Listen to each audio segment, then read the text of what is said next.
कुछ पेरेंट्स अपने बच्चों को बाउंड कर देते हैं कि उन्होंने सारा फोकस स्टडीज़ पे रखना है और किसी भी को करिकुलर या एक्स्ट्रा करिकुलर एक्टिविटी में पार्टिसिपेट नहीं करना। हमारी एकेडमिक लाइफ के 4 क्रूशियल ईयर्स होते हैं, यानी O levels and A levels या मैट्रिक और एफएससी।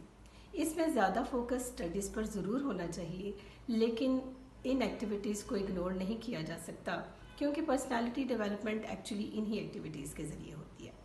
मैं आपको एचएसएन के बच्चों की एग्जांपल देती हूँ।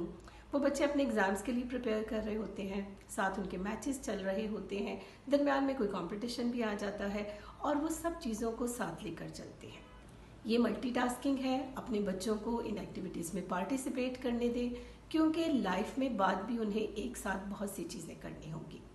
अगर आपके बच्चे इन एक्टिविटीज़ में पार्टिसिपेट नहीं करेंगे तो उन्होंने जो मेमोराइज़ किया है वो सब उनको ज़रूर आता होगा, लेकिन इसके अलावा उनको कुछ भी नहीं